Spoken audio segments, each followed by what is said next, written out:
Welcome back to the Sure Sales Group Show, episode 27. Today I want to show you a video that we were fortunate enough to be featured on in the Elite Real Estate Systems podcast. The Elite Real Estate Systems is a group of top agents that we subscribe to who are open to sharing and masterminding best practices, best ideas, and we've learned a ton from them. So they had us on their podcast, my partner Joe Sacchetti and I. So check out the video. It's 45 minutes long. It'll probably bore you to death if you're not super into growth, culture, marketing, real estate type topics. But what we talk about is how we've grown from just the two of us selling a good amount of homes together, 60, 70, 80 homes, and then very quickly got up to 400 homes a year. And how we've done it is basically by focusing on growth, focusing on a culture that we just demonstrate in our day-to-day activities, not something that we just put on the wall and say, this is how we do it. We just act and behave and execute in a certain way, and that's what our culture's become. And then how we do marketing. But the main point of this episode for the Sure Sales Group is, it sounds lame, and I'm pretty sure it's relative in every single industry, but you have to focus on continuing education. You have to, every once in a while, take an honest look at yourself, your team, your company, your culture, your marketing, your execution, your profitability, and do what the old-fashioned SWOT analysis, back to Business 101, your strengths, weaknesses, opportunities, and threats. So the agents on our team who are running their own businesses, they do the SWOT analysis. Whether they know it or not, they're always kind of doing it. What's working, what's not, what am I good at, what could I improve on? And then us as the team leaders, Joe Sacchetti and myself, do it from a big picture. Strengths, weaknesses, opportunities, and threats. And what's I find, and my philosophy is, forget about what you suck at and just play to your strengths. Play to your strengths, emphasize what you're already good at, go all in on the things you're already good at and you're going to be successful. Don't get bogged down on every little thing that you're not perfect on. And what we focus on being excellent on and what our strengths are is helping people buy and sell homes and doing some property management as well. We're good at that. And the reason we're good at it is because we focus and we continue our education in little areas where we are weak in working with buyers or sellers. We fix them and we execute and get better. So the people who do this, when this industry gets disrupted, like every industry is, the Ubers, the Airbnbs, every service industry is going to have some changes as technology changes and all that good stuff continues to happen. You can't slow it down. When industries get disrupted, it's the people, the cream of the crop will always rise. So I'm looking forward to the disruption, and I hope you enjoy our podcast from Elite Real Estate Systems. If you ever have any questions about what we do, how we do it, why we do certain things, reach out. We'd love to share, business to business, business to consumer. Anytime we can help anyone with any of their needs, real estate or not, we want to get involved and help people out. So I hope you enjoy this podcast, and we'll see you next time. Thanks. What is up, everybody? It's Matt Johnson. We are back with another episode of the Team Building Podcast. We've got a couple of great guests with us today. We're going to jump in quick and hit the ground running because we've got a lot of stuff to cover. We're talking about hockey stick growth, how the Sure Sales Group went from essentially a community model type team to now they're on track to close 400 deals this year. We're going to talk about how they did it, their team structure, how they generate leads, all that good stuff. We've got a lot of stuff to get into. But first, the man, the myth, the legend, Jeff Cohn. Jeff Hari. What's up, guys? I'm super pumped today. We're excited to be bringing you these live streams every Wednesday, 11 a.m. Central. If you're on the West Coast, Pacific time, that's 9 a.m. If you're on the East Coast, that is noon. Every Wednesday live. So thank you to Matt Johnson for making that a possibility. For any week that I'm not here, we're always going to try to get a guest on, but we should be here most Wednesdays. So please stay tuned if you want to watch these live. And of course, anyone can post questions. We're streaming it to Facebook. I believe that they could post comments, questions, whatever. We're going to be intentional with addressing any questions that might get posted. And after the event, if there's any conversation about those, we're going to try to be conversational as well. So absolutely super excited to have Joe and Andrew today. These guys were so gracious to come out to Omaha, Nebraska, which there was a flight from Baltimore that made it all the way to Omaha. I was shocked. and spend a couple days with us at the Berkshire Hathaway event a couple months ago, I guess it is now. So great to have you guys. Thank you for coming on our show today. So stoked to be here, Jeff. Yeah, thanks for the invite, Matt. Yeah. Absolutely. We're psyched for you guys. So you guys came through a couple months ago and you've got a lot of stuff that you've been implementing, but let's start with just kind of the bare bones real quick and give people a sense of where you guys are at, what you do, and just your roles. We'll start with you, Joe. Okay. Well, we run a sales team under the Remax Shield here in downtown Baltimore. We have 13 full-time agents, 3 admin. We've been implementing a variety of systems throughout the years. As of recent, we have an OSA, an ISA. We're Boomtown heavy, thrilled with what we're getting out of Boomtown. And overall, just looking to build more and more. We're finally at a point where we're excited about growth, not concerned at the least. So we know our mission, we know our target, and that's our focus daily is to go get it.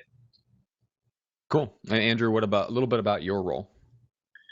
Well, Joe and I both operate as team leaders. So we both produce, we both work with buyers and sellers, and every agent on our team works with buyers and sellers. So it's kind of 2 team leaders who just try to implement the systems and create efficiencies and do our best to increase our profitability and the level of service we provide to our clients. Yeah, and we were talking about this a little bit in pre-show. So, Joe, you kind of really focus on the culture, the training, bringing more like what you might call the old school perspective, or just more of the people-heavy perspective. And then, Andrew, you're really focusing on the tech-heavy side of things, the lead gen, running with Boomtown, monitoring all that stuff, monitoring your PPC costs and all that stuff. So, just so people have kind of an idea of how it breaks down. So, how did you guys originally connect, and why did you guys decide to team up instead of just each of you building your own teams? I'll take that one. You mentioned the community team that we once were. That was being run by myself. It was actually called the Joe Sacchetti team. Mm-hmm. And Andrew was working with me in that model. I immediately saw huge potential of having someone like Andrew working with me. He had the vision and ability to implement systems where we did not have systems. He also had the enthusiasm and motivation to get up and go. And that's something that I feed off of no matter who it is that I'm working with, but especially a partner. For the first time, I stepped back and saw that partnership was actually where I wanted to be. It filled a lot of the gaps that I had frankly, some insecurity on as to like where I could take my business, and just that gelling of these 2 personalities, myself and Andrew, has worked well from like a recruiting standpoint and so on. So I stepped back. We rebranded the name to Sure. That stands for Sacchetti Undem Real Estate. It just worked out well in that situation. Nice. It's also been great for us from a recruiting standpoint, where you have a lot of egos in the production world that maybe don't want to be, Mike working for Joe Sacchetti Group, and that's worked out well. So we're getting some big producers that are wanting to work with us under that brand. Cool, love it, Jeff. That's awesome. Exactly why. Let me address something. Let me address it. You're right, Matt. I want to address one thing and make it obvious to the audience. Joe talked about some insecurities. I think that's awesome. Your authenticity you're bringing to the call today for our audience. We all have insecurities. Most of the time, we might not even know them. So at least you're self-actualized. But Joe's also humble enough to tell an audience of thousands of people he had insecurities. And that's where Andrew came in. So he found Andrew as a fit to fill all the gaps where he thought that there was a deficiency. A great book that talks about this that we've talked about in the past is The 5 Dysfunctions of a Team. There's a lot of other books that talk to this subject, but Joe knew his position on the team, and he knew he needed an Andrew to make 1 + 1 = 3. A lot of times with team structures where there's partners, it doesn't work because it's 2 of the same people, and either they're both DIs or they're both SCs, but they're the same person. And I think it's great, Joe, that you reached out to Andrew, and I've met these guys multiple times in person, and I think they complement each other very well. So nice job. Thank you. Cool. Well, let's get into the lead generation side a little bit, shall we? So, Andrew, let's turn to you. And you guys are working with Boomtown. Just give us a little bit of a sense of what your agents do, because they're non-specialized. So, what's your requirements, and kind of what's the tech side as well of the lead generation side? Well, as far as the agent requirements, we don't have any super hardcore rules. Like, for example, you don't need to be in the office making X amount of dials. We don't monitor anything too heavily, only because we don't kind of like that ourselves, the micromanagement piece. one of the great things why a lot of people are drawn to the business is, hey, it's a job, but it's more of a kind of entrepreneurial, build your own business kind of deal. But in regards to Boomtown, we do have quite a bit of lead generation. Every listing we take, we're boosting Facebook ads for just listed, under contract, just sold. We do a lot of Zillow. We do a lot of pay-per-click. So all those leads, all the funnels that generate leads, sign calls, the online advertising, any form of inquiry, we send those all to our ISA.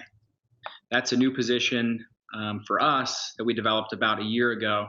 They all go to one ISA who makes sure everything's meticulous in Boomtown. We are very cognizant of that. We want our, garbage in, garbage out. So we're right. pretty careful to make sure our data is good in the system. The ISA will nurture the lead, warm them up, and do what most ISA models do, and then hand them off to an agent. A unique thing that we've found productive is that we've given the ISA full autonomy on who she gives these leads to. She's 100% commission. Her name's Danielle. She's a sweetheart. She's excellent at what she does, and she gets a nice chunk of this deal. So she wants what we want, and we want that deal to close.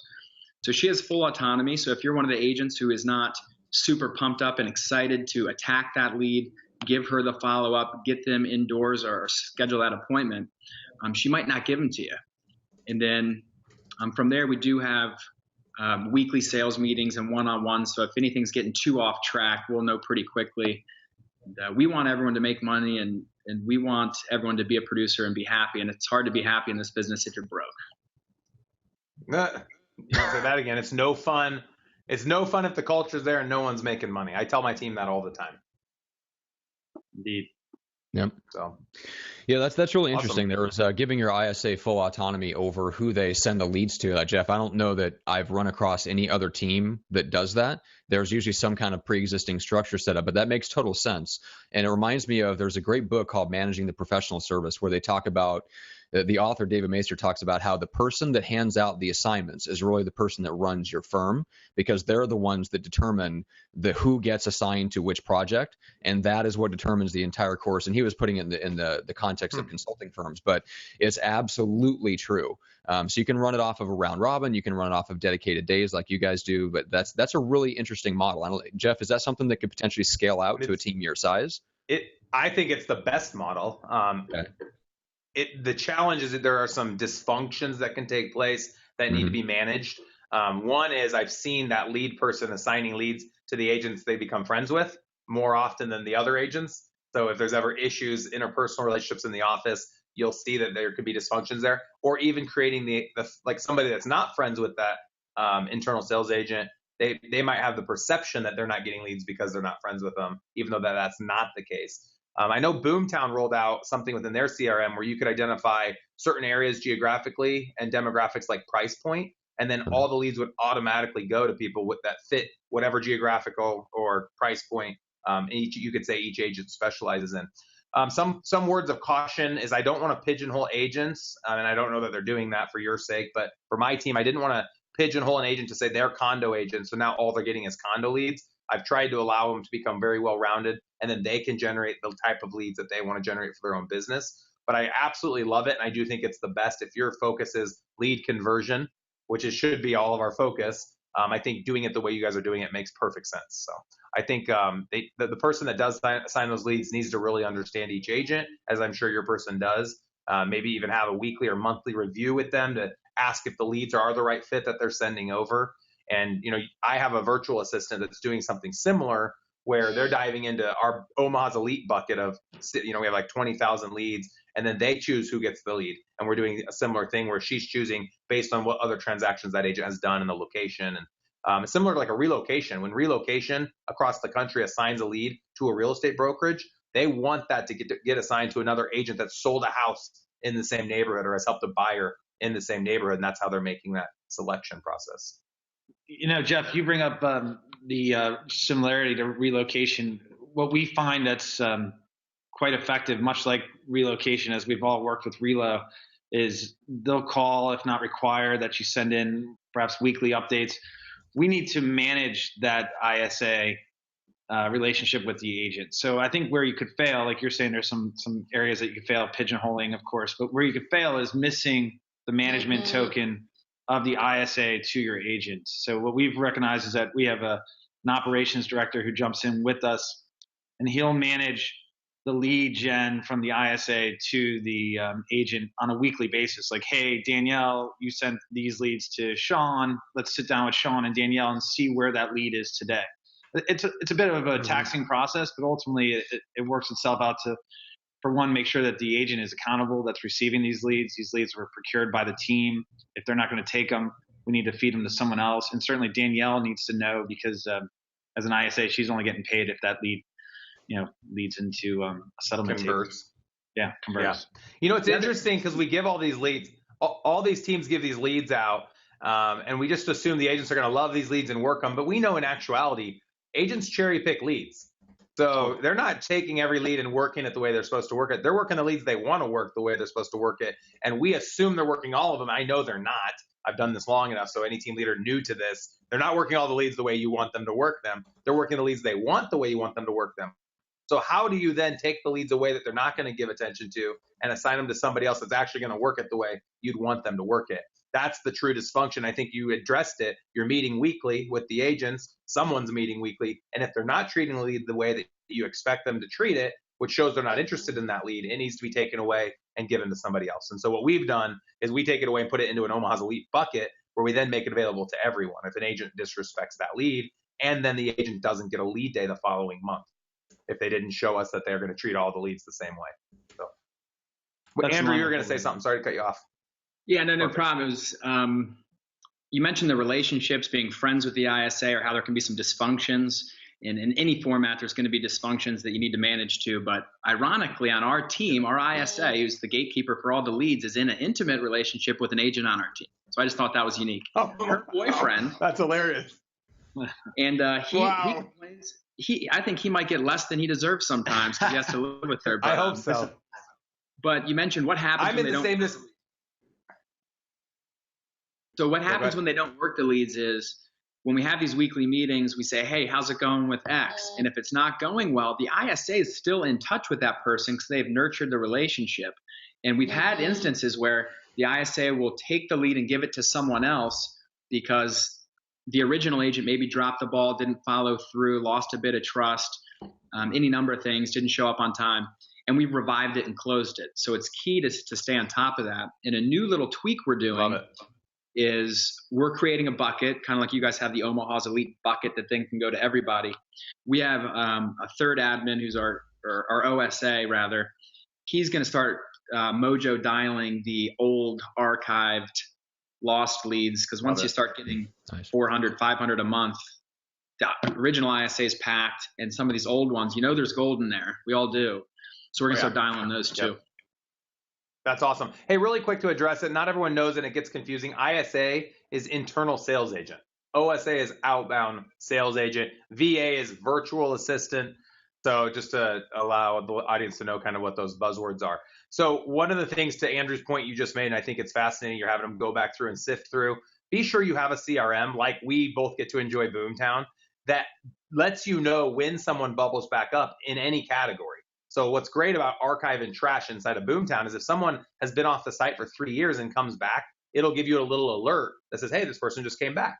So what they probably do, I know what I do, is anytime that happens and they're in the trash or archive category, the virtual assistant that we use is following up with that individual and saying, hey, we saw you just came back to the site. I'm calling in behalf of, insert the agent name they're attached to. Just wanted to see if there's anything we could do to help you through your process, something like that. Right. So it helps make that sifting for gold a lot easier. So make sure you have a CRM that's going to provide you with a solution like that. Otherwise, you're going to have to call through thousands and thousands of people. Very cool. All right, guys. So let's there's a lot of different directions we can go. We can talk about Zillow. We can talk about open houses. We can talk about how you boost Facebook ads on everything you do. But before we get into that side, I want to turn back to you, Joe, and just a quick follow-up question on kind of the way that you've structured the team and how you kind of build in the culture and the training that you want. Because you mentioned you're having some bigger names that are coming over to you and working underneath you guys because you chose to not brand it after your name. And so I know you've got some bigger people and then you probably got some newer agents. So how are you trying to build a cohesive culture as you're bringing in people that kind of have their own thing going on?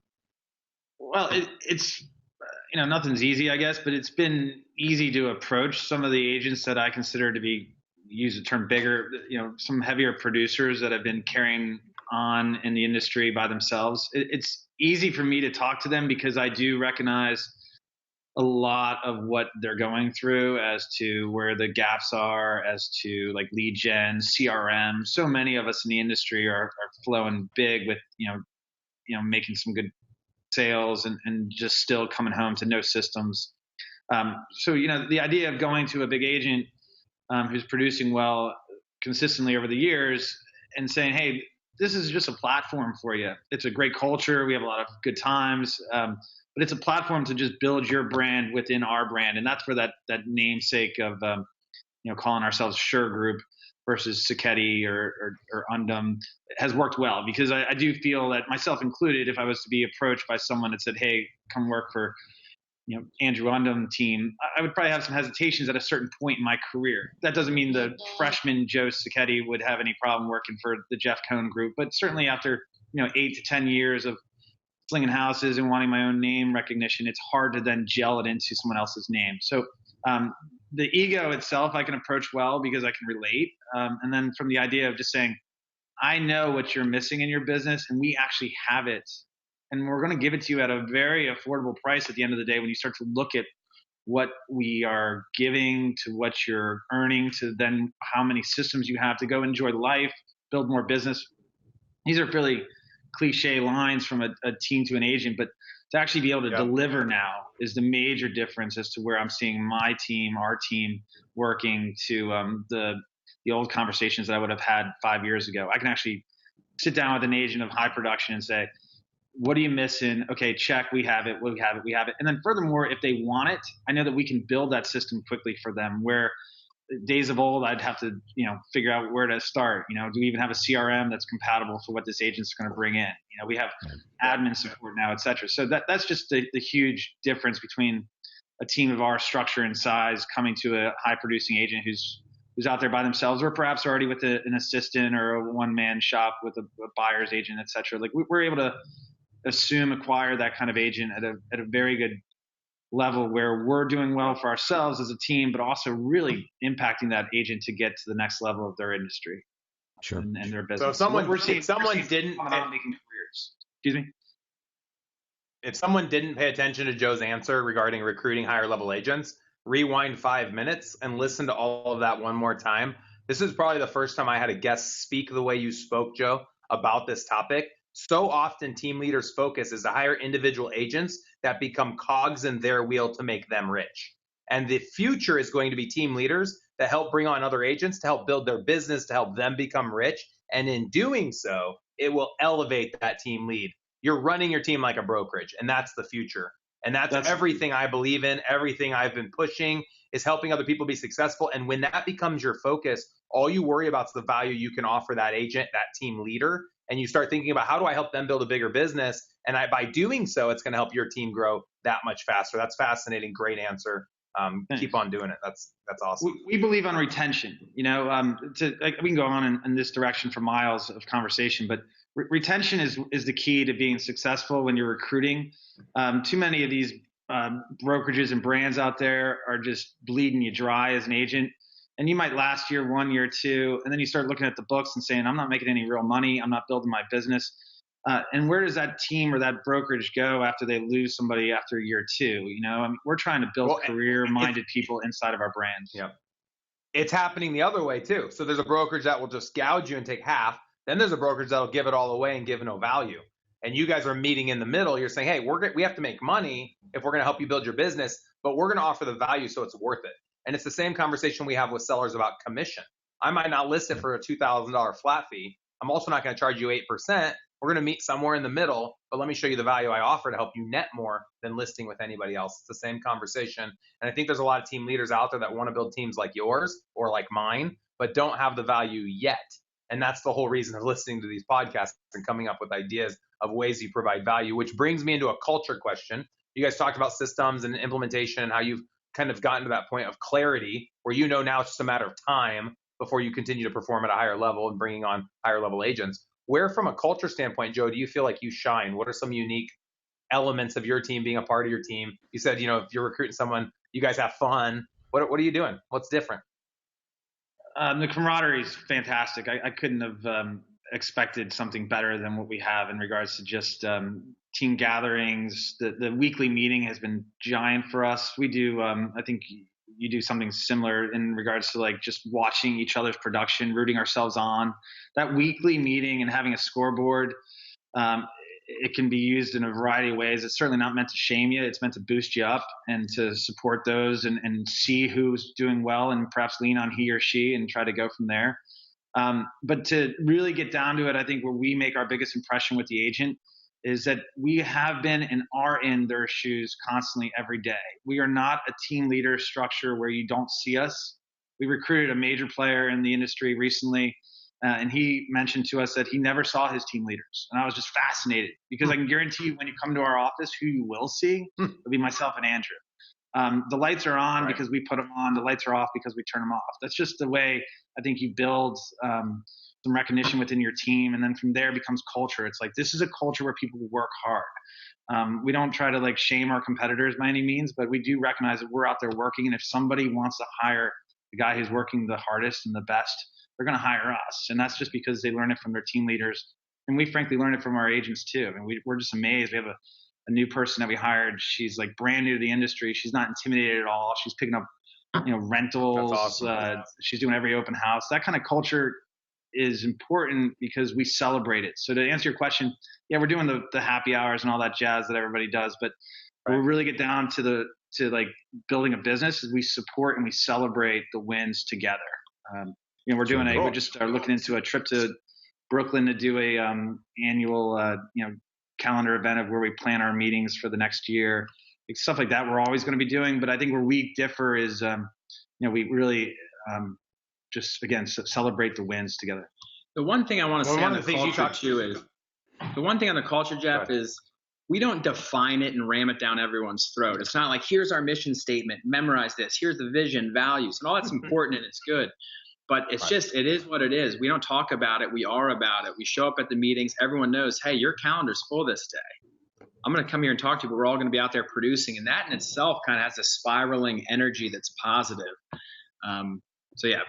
Joe's great at that. We have a nice dichotomy of the leadership too, where it's like, here's Techie Andrew, here's how we got to get more leads. And here's Joe like, hey, let's make sure we do this properly, have a high level of service, and just bounces back and forth and upward.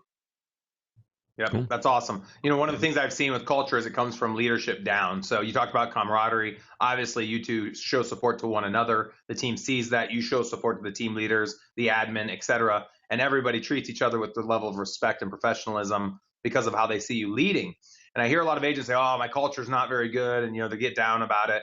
Most of the time, it's because the team leaders' culture isn't very good, or they've selected and surrounded themselves with people, birds of a feather flock together. So you really have to be adamant. One of our parts of our recruiting process now is checking people's Facebook page. And if you see people posting negative things, getting liking to be a part of controversial conversations, you can guess they're going to be negative on your team and be controversial on your team.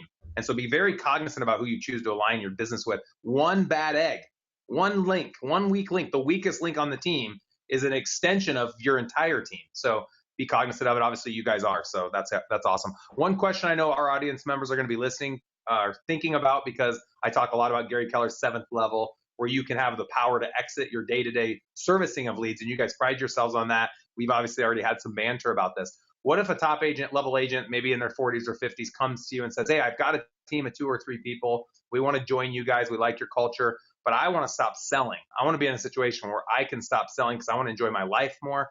And I see you guys are still selling. So why would I want to align with somebody that's still doing all the day-to-day grunt work and not spending as much time running a business, but working in the business? And I'm ready to be out of the business. I just want it to run on its own.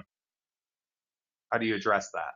That's a really good question, Jeff. And we've talked a lot about it. And Joe and I sell real estate, not necessarily because we have to make our nut or whatever, but because we want to. Right. We're both students of sales. We're like master salespeople. It's all about the bond, rapport, the language, the patterns, how to move the process along. And we train on that, and we instill that on our agents, which is one of the reasons we've been able to recruit. So let's be honest, no one's going to join a bum who can't produce and can't.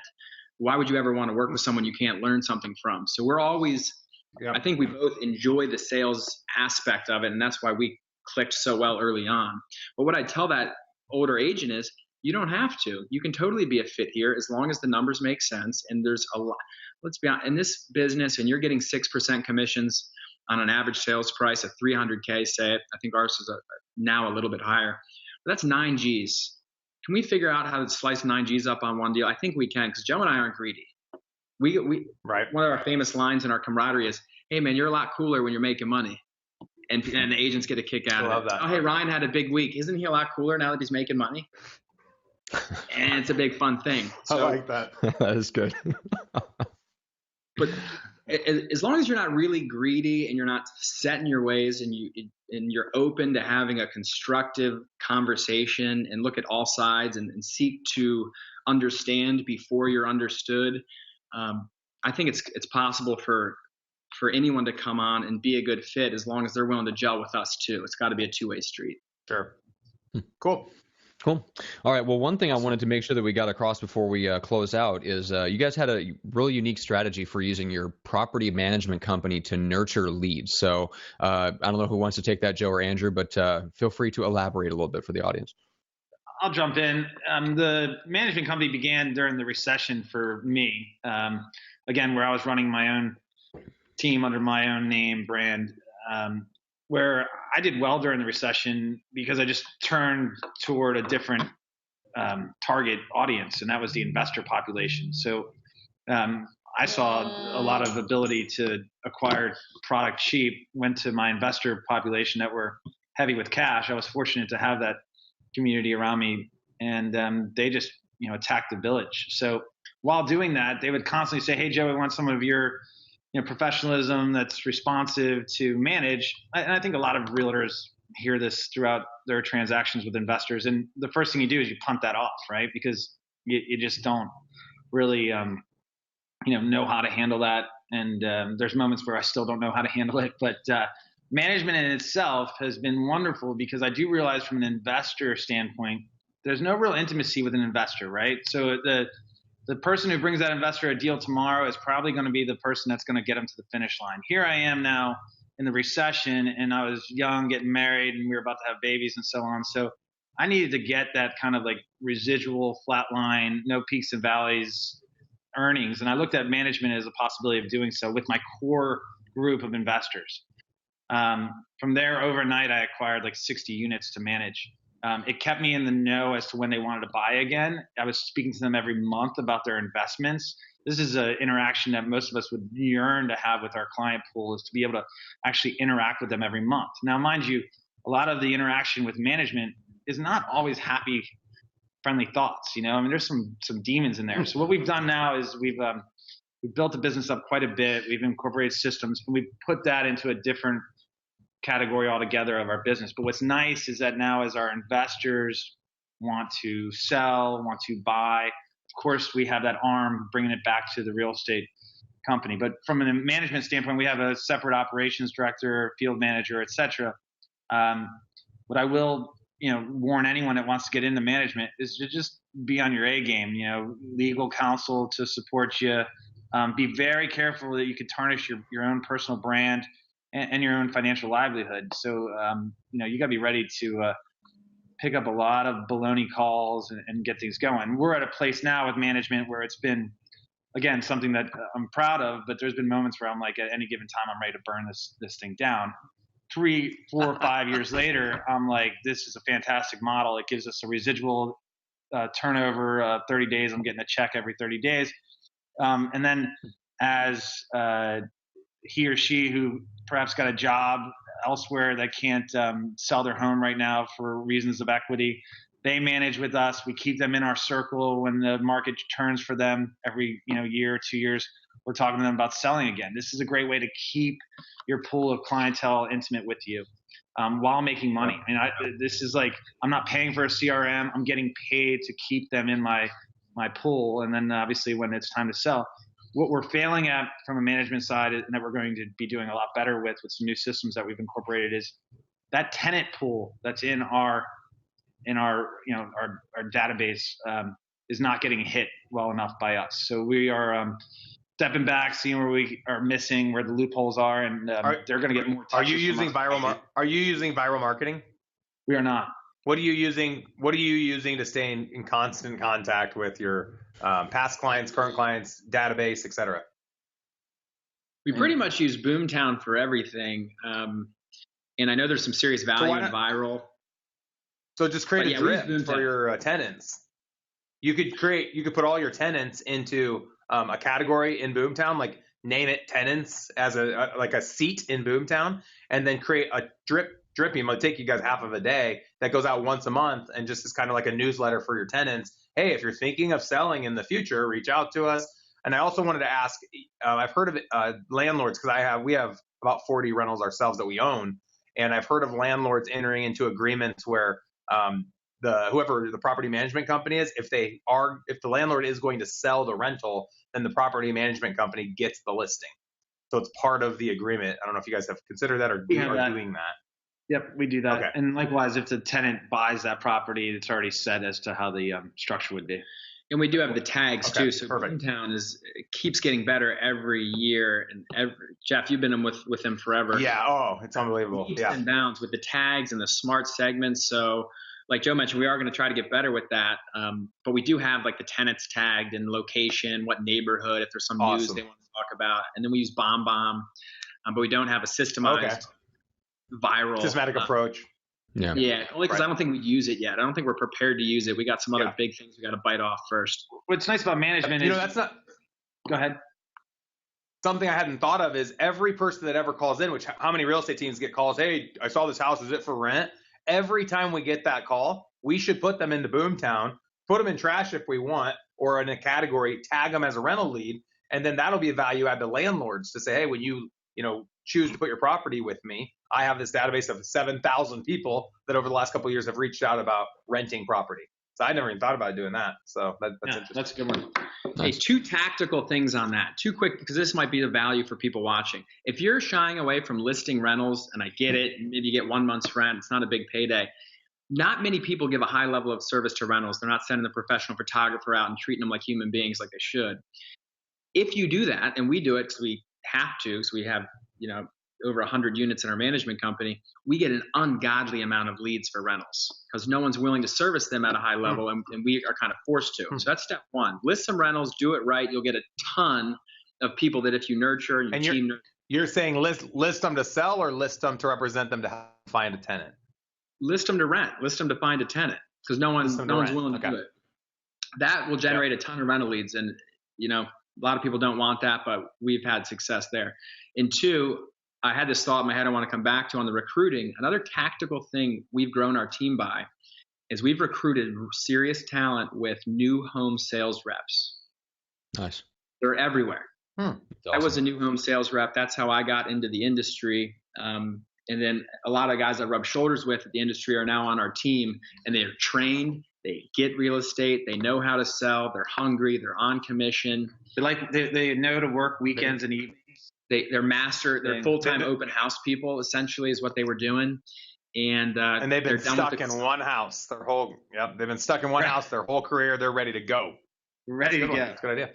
That's cool. Very, very cool. Hey, we had both you guys out to our workshop. It's been a couple months, so you've been able to allow all that information to simmer. Not asking here for a testimonial, but would love a quick testimonial of how the workshop experience was. Just positives, negatives, and if you have implemented anything, what some of those successes have been. I would say immediately, Jeff, inspiration came out of that workshop to work with somewhat of a mastermind setting of that sort with those kind of masters that she put together.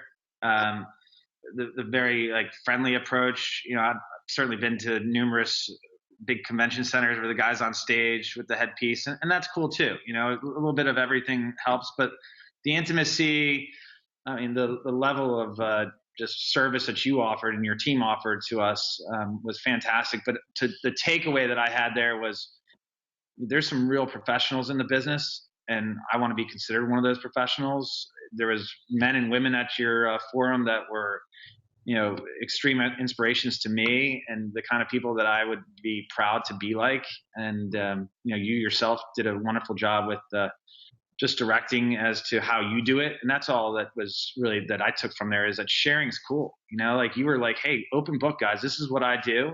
And then from there, talking to others who are opening up their books as to how they do it.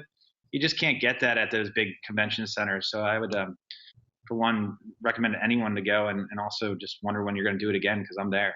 It was great. Awesome, Joe. It was great to host you. Andrew? Yeah, I had a ton of takeaways too, and I've been familiar with, before we kind of became friends. We had interactions in the past. Kind of friends. Well, yeah, but we had a relationship now. I knew what you were about with the sharing and the systems and how to blow up a team the right way, just from watching podcasts like this 5 years ago. You were on Pat Hyden twice. That's, I think, how I found you.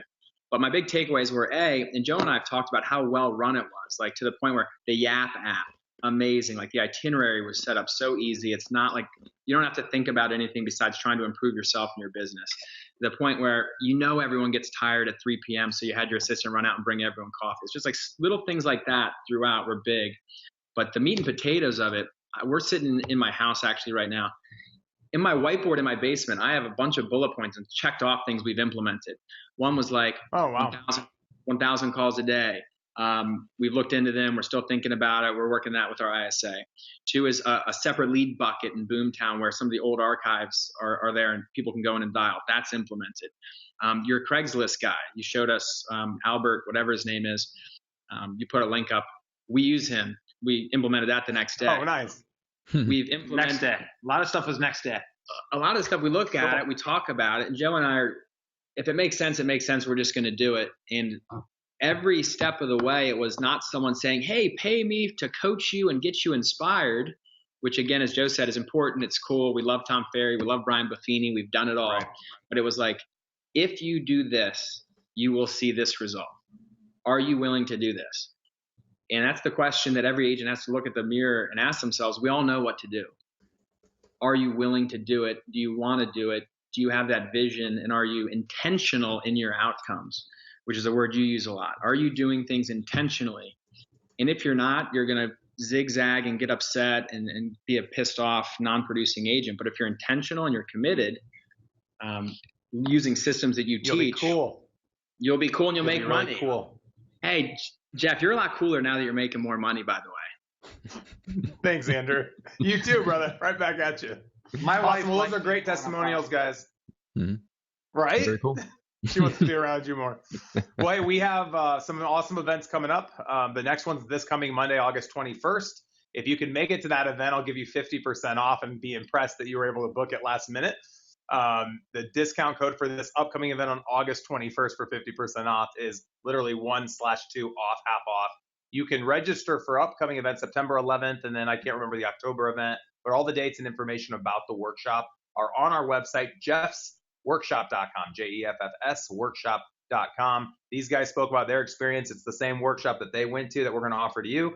Joe and Andrew, obviously, we'd love to have you back in Omaha here in another, usually about a 6-month mark to the year mark is the right timing. Maybe you come back to the Berkshire event next year, but you guys always have a place here. So please feel free to come back anytime. Thank you. We'll see more of you for sure. Yeah, thanks very much, Jeff. And Joe and Andrew, make sure to let people know where they can connect with you. We sure will. Well, it's we're suresalesgroup.com. Sure Sales Group is our Facebook page. We're getting better at answering that on pages. That's another weird thing on how people interact with your business page. Andrew Undem, Joe Sacchetti, and we'd love to interact with anyone. We're as Joe said, we're into sharing and kind of learning from everyone. I think everyone can learn something from each other, and that's what we're about. Cool, guys. All right. Awesome. I have one other offer, Johnson. Yeah, go ahead. I have one other offer. One last thing to end on. If you're still hanging out with us and listening to this podcast, I want to start recruiting nationally. If someone's sick of their marketplace, you don't want to be selling in your city any longer, you're looking to change up your life, would love to have you move to Omaha, Nebraska. I will pay your moving fees if we decide we think you're a good fit for our team. Come here and sell with Omaha's Elite Real Estate Group in Omaha. We'll find you a great house, get you hooked up, and you can sell with our team. Build your real estate team here in Omaha. We're generating tons of leads. It's a great place to raise a family. The first person to take me up on this, I'm going to pay all your moving costs, no matter what they are, to make the move to Omaha. But of course, you got to be approved, go through our recruiting process. I would love to see if I can tap into our national network to find some agents that want to move here and sell real estate with Omaha's Elite Real Estate Group. And I'm sure the same would go for Joe and Andrew. If you want to move to Baltimore, I don't know if they'll pay your moving costs, but I'm sure they'd take you as a prospective agent to work on their team as well. Right, guys? Right, absolutely. Hey, Baltimore's underrated for the national audience. I'm sick of people bashing Baltimore. This place is amazing. Joe Flacco, Cal Ripken, Under Armour. We got the Inner Harbor, beautiful neighborhoods, 13 original colonies shit down here, amazing brick row homes. You got to get with the program. I'm not sure last time you watched CNN or whatever and they're bashing Baltimore, but this place is legit. Please, I'm out of here. I'm out of here. Drop the mic. In the parlance. In the parlance of our time, legit. All right, guys. So for the show, make sure to subscribe. Go to YouTube, iTunes, or Stitcher. Get the video or audio versions depending on your preference. And everybody, we will see you not next week, but the next week following that. We are normally every Wednesday. We're taking next week off. So the last Wednesday of the month, we'll be back. We've got some killer upcoming guests. Matt Aitchison, Lance Loken, Cody Gibson. I mean, good God. We got some heavy hitters coming on the show. So stick around for that, guys. We'll see you on the next one.